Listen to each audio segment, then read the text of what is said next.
I am reading chapter 9, OV 151. This, their certain faith that supreme spirit is with body was useless, like one should drink soup of rice and expect effect of the nectar. Like that, if they try to see me thinking, destructible outward form to be my real indestructible form, how will I be visible to them? Arjuna, can you reach the shore of West Sea if we take way to east?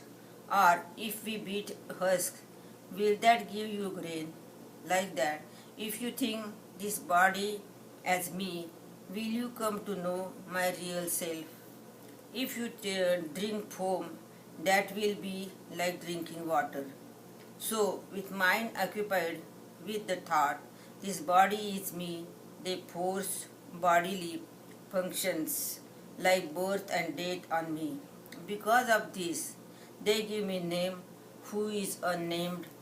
They say to do action, though I am without any action. They project bodily function on me who has no body. They give me form when I am without form. They give me attribute when I have none. Apply different rules of behavior when I am beyond all this. Give me a caste. They I have no caste. I have no caste. Give me merit when I have no merits. Attach me legs and hands when I have none. Keep me in limits when I am limitless. Keep me at one place when I am everywhere. Like a man sleeping on his bed sees forest in a dream. Like that, they give me ears and eyes when I have none of his. And give me family when I have no family. Give me a face when I have no face. I am invisible, but they think me visible. I am desireless, they think I have desires. I am self satisfied, still they think I need to be satisfied. They cover me with dress, though I can't be covered. They give me ornaments, though I can't be adorned. Though I create all the world, they think I am of producing me. I always exist. Still, they think of making me. Though I am self evident, they think I am giving me life. Though I am forever, they invite me and integrated me. I am always self evident, and one still, they think I go through the stage of child, youth, and old age. I am individed one, still they project duality on me.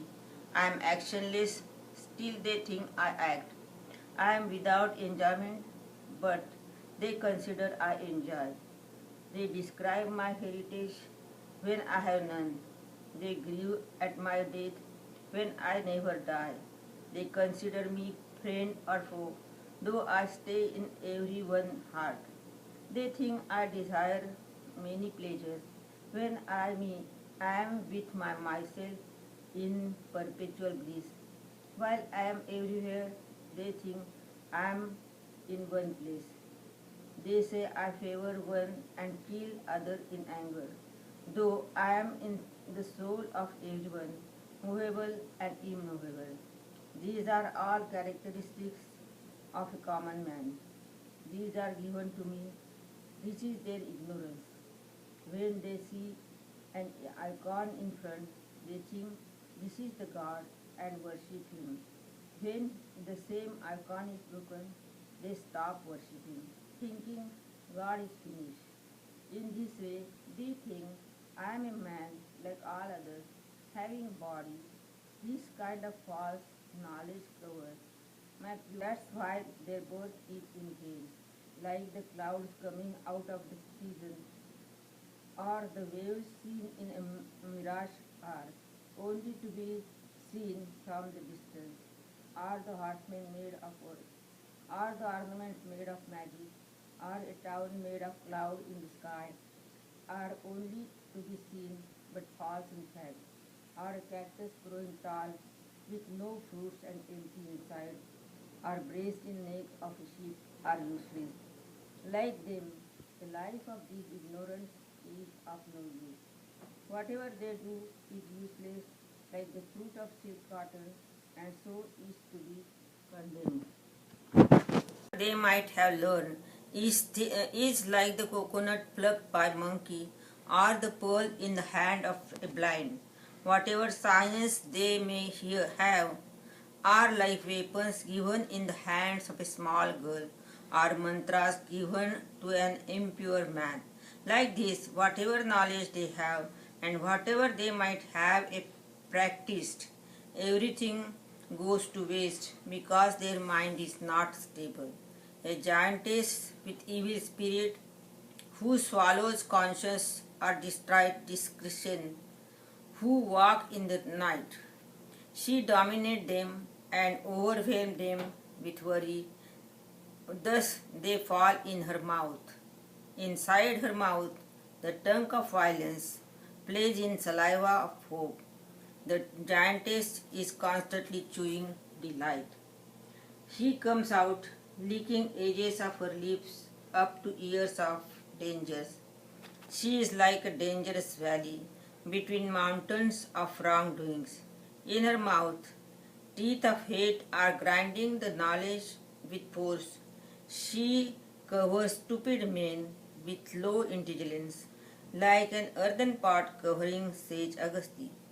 Whoever falls in the mouth of such a demon, like an offering given to a ghost, they completely drown in confusion.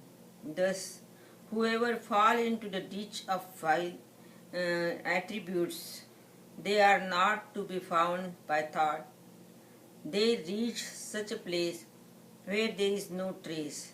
So, let us leave this useless description elaborated of this will make tongue tired for no purpose. Thus said Sri Krishna. On that occasion, Arjuna said, "Yes, sir." Then Sri Krishna said, "Now listen to the story of saint, which will give peace to the tongue." Now I am going to stop here, and we will meet again. Thank you very much.